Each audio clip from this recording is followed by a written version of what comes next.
Pois é, achei interessante nesses dias aí que eu vi no Fantástico uma matéria falando sobre jovens que se automutilam, assim, né? A molecada aí que fica se cortando e tal. Aí mostrou qual é o motivo disso, né? Que seria uma causa de depressão. Aí, recentemente agora, o Pedro Amaral, um parceiro de vídeos muito doidos aí, também fez um vídeo sobre depressão. E, cara, eu tenho 34 anos e eu já passei por algumas coisas bizarras aí, né? Então, assim, acho que eu vou contar algumas coisas que tem a ver com essa superação do que acontece em relação a você cair na depressão. Bom, bem de começo, acho que eu posso falar sobre o que é bullying. Né? O que é bullying, velho? Na minha época não tinha essa coisa de bullying, não. Sabe? Todo mundo tinha um defeito, todo mundo, não importa, velho.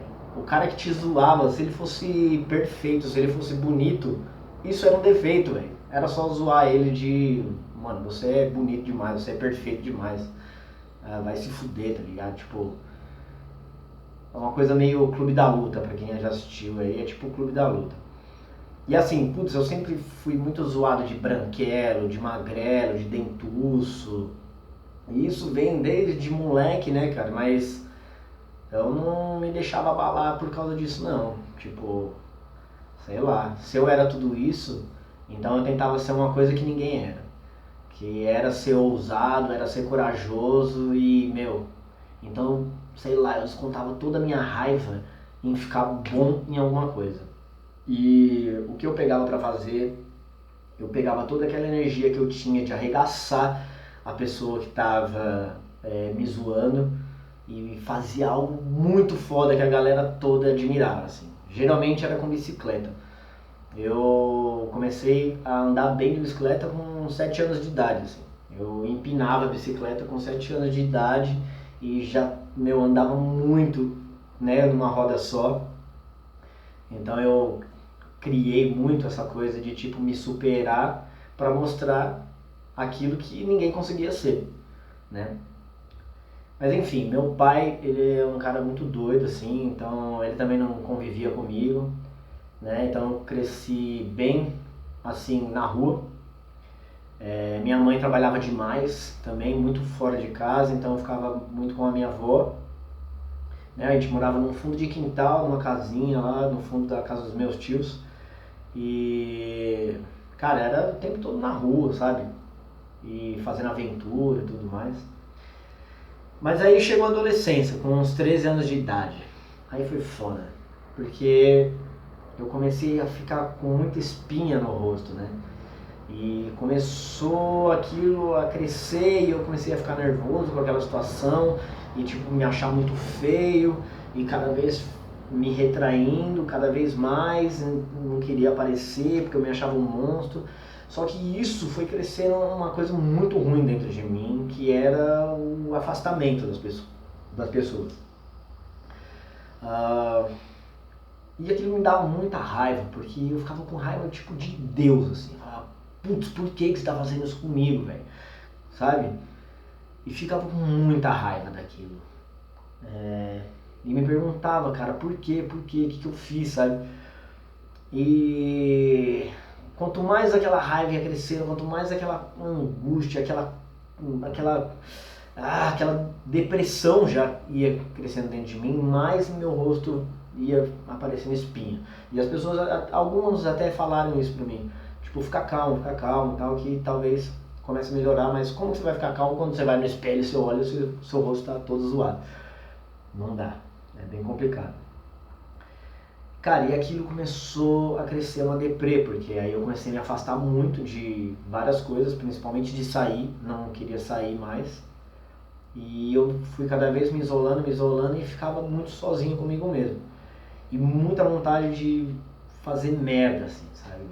E era uma aproximação de pensamentos ruins, de coisas acontecendo na minha cabeça, que eu tentava transformar isso logo.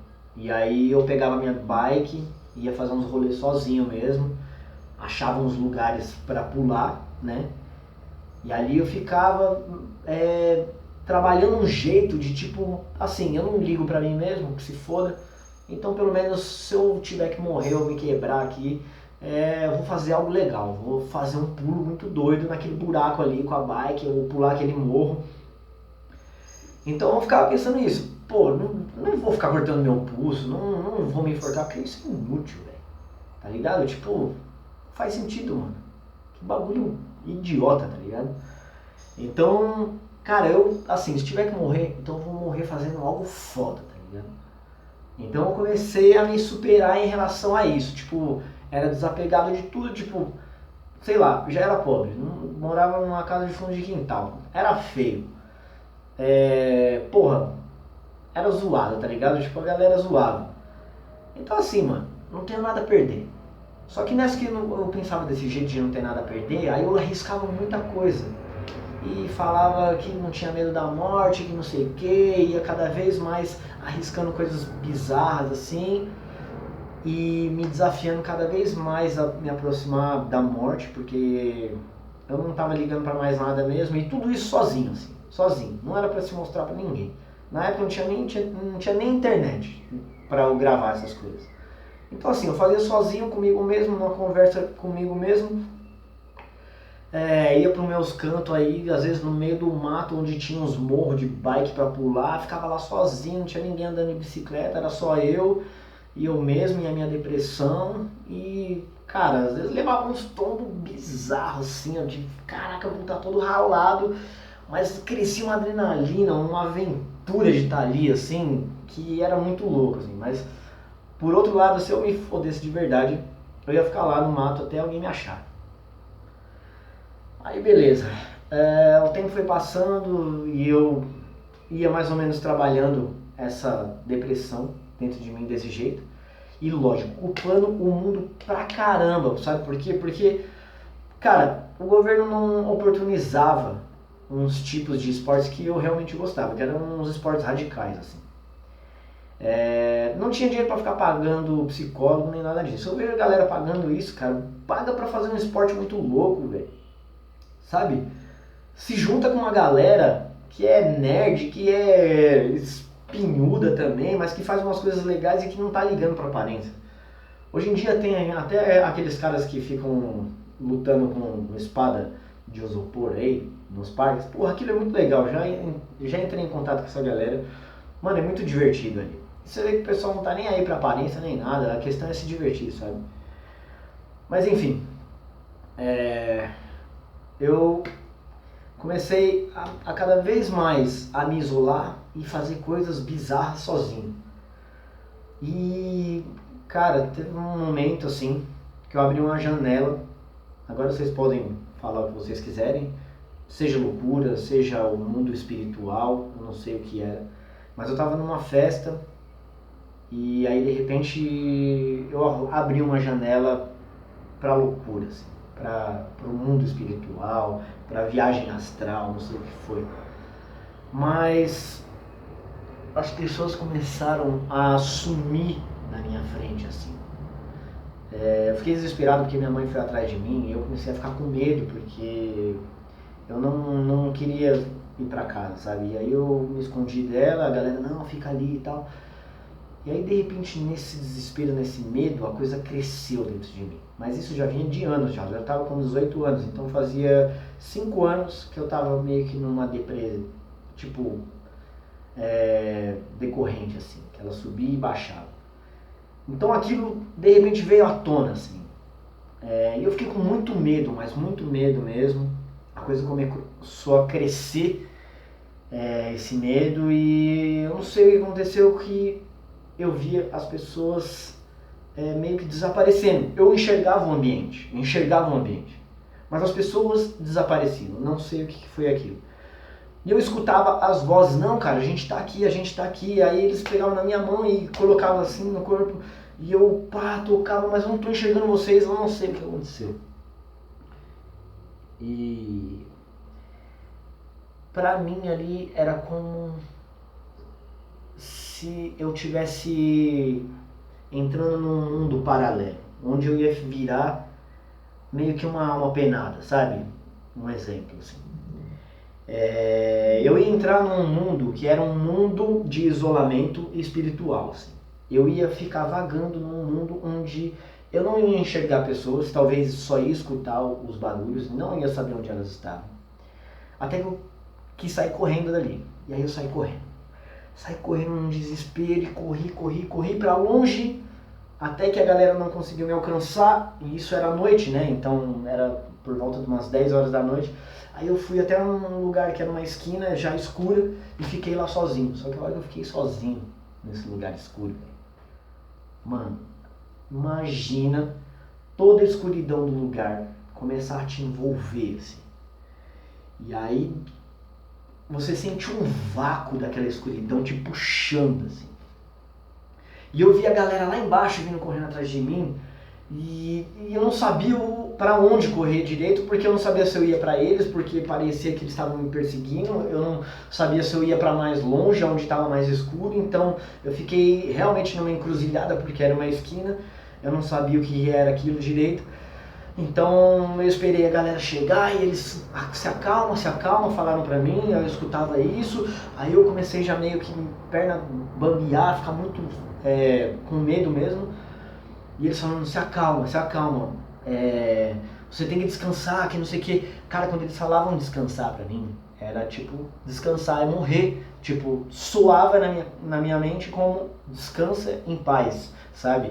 E eu, não, eu não quero descansar. E aí eu ficava mais desesperado, olhava a escuridão, olhava pra eles e eles falando pra eu morrer, né?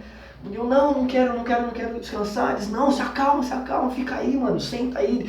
Tipo, e aí eles me mandavam sentar e a hora que eu meio que sentia essa coisa de forçar a sentar, era como se eu pensava que eles estavam querendo fazer com que eu deitasse, sei lá, e morresse, sabe? E eu, não, e eu saio correndo de novo, fugindo, pá, e pior que quando eu fugia, eu via essas escuridões em volta, nas ruas, assim, e elas me envolviam demais, sabe? Nossa, e aquilo dava um puta medo, assim.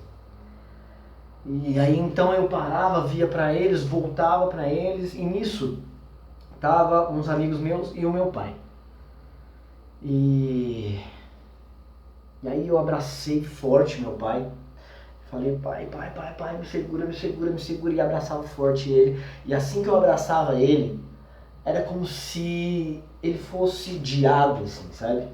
Ele ia passando pelo meu braço e eu olhava para trás assim e via a escuridão e um vácuo assim, um vácuo me puxando. E na verdade não era ele que estava desaparecendo, mas era eu, sabe? Eu sentia que eu desaparecia, então eu abraçava ainda mais forte e falava, pai, me segura, e apertava forte. E aquele vácuo me puxando e eu olhava para trás e gritava assim, ó. E era um vácuo, é um negócio te puxando assim. Parece o nada. Sei lá, eu não sei como vocês podem saber o que é o nada, mas é um nada, assim. Vocês vão praticamente para um lugar que não tem barulho, que não tem luz, que não tem ar. É um vácuo total, assim. Que eu senti esse vácuo me puxando. E me puxava, e eu segurava no meu pai com toda a força. Meu braço tremia de força para segurar nele. E eu sentia meu coração batendo e eu olhava a luz do poste na rua. Era a única luz que eu podia enxergar e eu olhava o máximo para ela porque eu queria uma luz, não queria enxergar a escuridão.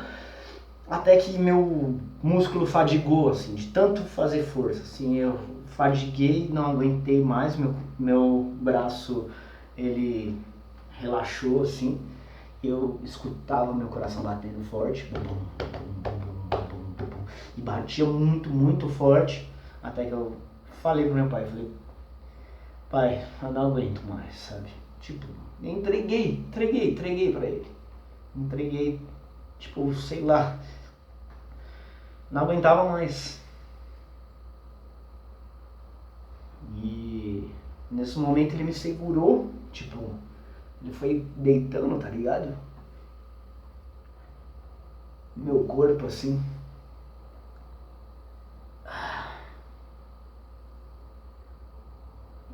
balançava, velho. Ele me balançava e falava, Zico, Zico, volta, volta. Ele falava, volta, Zico, volta.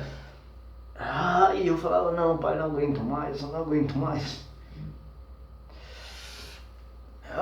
E até ele gritava, Zico, volta, volta. E aí eu abri o olho, eu vi ele me puxando. E nesse momento eu abracei nele de novo, sabe? E aí ele tinha uma consistência, assim, ele não desaparecia mais. Ou eu não estava sendo mais puxado, tipo, é como se eu tivesse voltado mesmo. E aquilo me aliviou muito, assim. Me aliviou muito, eu comecei a chorar. Abraçava ele forte. E isso se acalmou um pouco. Mas não tinha acabado ainda. Isso era só a primeira parte do que ia acontecer ainda na madrugada ainda. Então, a depressão é foda. Porque ela faz você pensar em besteiras, como tentar se matar, por exemplo. E quando você chega perto da morte, com a depressão, não dando valor para a vida, vocês chegam num cenário que não é nada agradável. Então, tome cuidado. E aí eu continuo a história depois. Valeu.